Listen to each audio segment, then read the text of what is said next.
we are back at it once again, guys, here on the channel. And I'm here to make my predictions about TLC. I'm going to quickly do this so I can get this over with, because I know I haven't done a predictions video in a while. So, because I have time now, I will do a predictions video. So,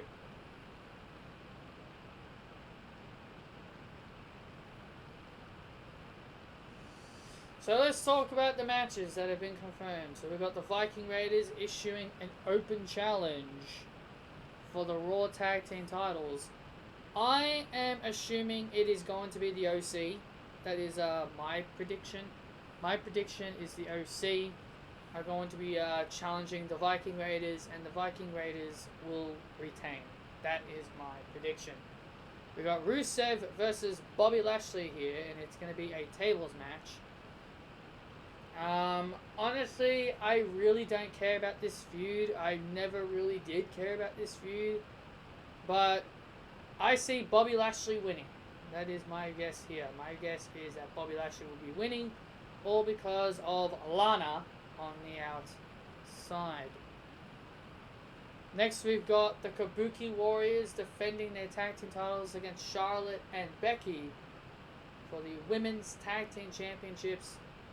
You know, I love the Kabuki Warriors, I love Becky, and I love Charlotte. I hope this is the main event. I hope this match is the main event of the show. This match deserves to be the main event. As much as I want to hope the Kabuki Warriors win, I don't see that happening. I don't see that happening. I think we're going to have new tag team champions, and Becky Two Belts will be back again. And Becky Lynch and Charlotte will become tag team champions. Aleister Black will be taking on Buddy Murphy. I swear to God, if this gets put on the pre-show, I'm going to be very, very mad. This match does not belong on the pre-show. This match belongs on the main card. As much as I want to have Buddy Murphy win, as much as I want Buddy Murphy to win this match, I don't see that happening. I just don't see Buddy Murphy winning this match. I feel like WWE is putting a lot more of their stock on Aleister Black than Buddy Murphy. It just seems like they're just using Buddy Murphy just to get Aleister Black over. And I don't like that. I would much rather have Buddy Murphy be built up himself. I want Buddy Murphy to be treated as a top-level talent on Monday nights. Sure, he's been winning every now and then that he's on, but Buddy isn't there every week. Aleister Black has been on the show every week. Buddy Murphy hasn't. So I don't see a lot in WWE to push Buddy Murphy. I don't see them, really making Buddy Murphy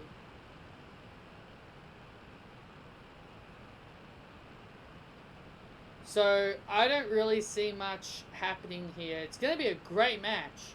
But honestly, I just don't see them putting a lot of their stock on Murphy. I can tell they're putting a lot more of their stock on Aleister Black. So, I'm sorry, buddy, but I have to go Aleister Black for the win. Next, we've got the New Day versus the Revival in a ladder match. This was never actually supposed... By the way, this was never supposed to be the Revival's match. Before Robert Roode got suspended, it was reported that Robert Roode and Dolph Ziggler were going to get this title match, but because of Robert Roode's suspension, they gave it to the Revival. So I don't see the New Day losing this. I see the New Day getting the win. Bray Wyatt versus The Miz. Now, don't get me wrong. I know a lot of people are enjoying this storyline. Sure, don't get me wrong. I'm enjoying this Bray Wyatt stuff too. But I can't help the fact that Bray Wyatt is randomly targeting The Miz and his family. I know there are people out there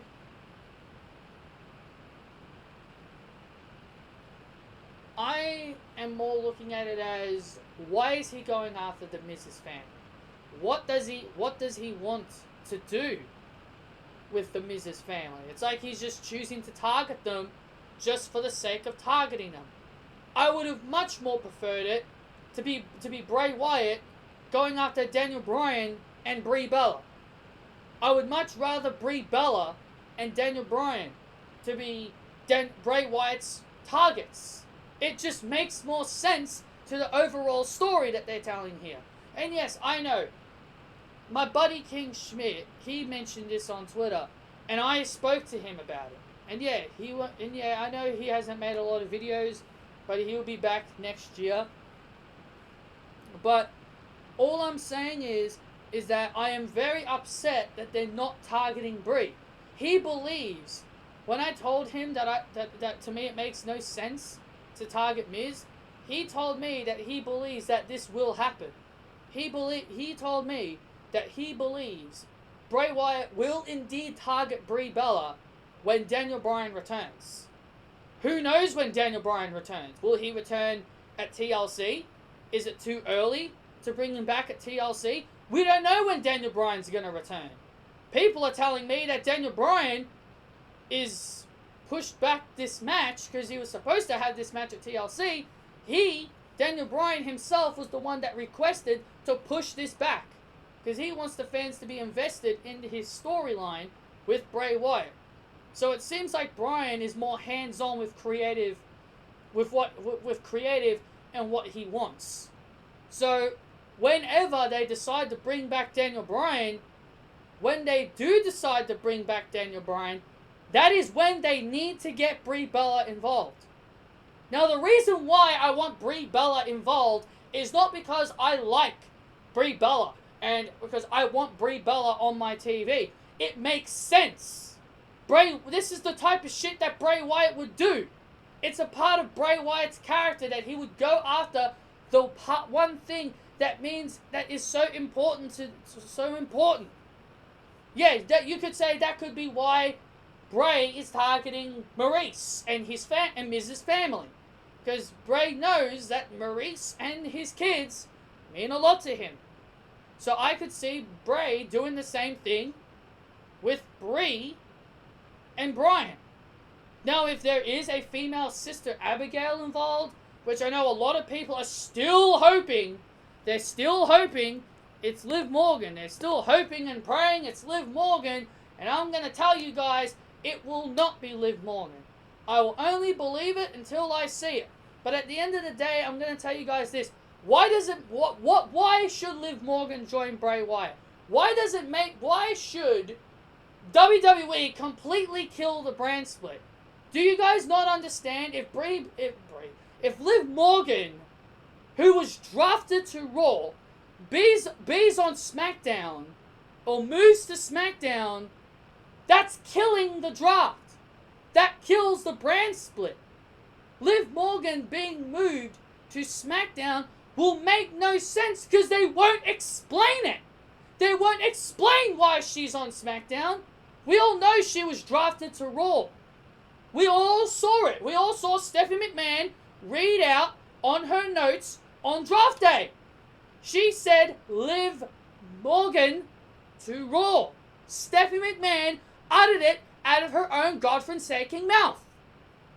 And now I'm hearing people say, oh, but, Liv Morgan can still be a part of the Firefly Funhouse. She can just do it on Raw. She can be a part of the Firefly Funhouse on Raw.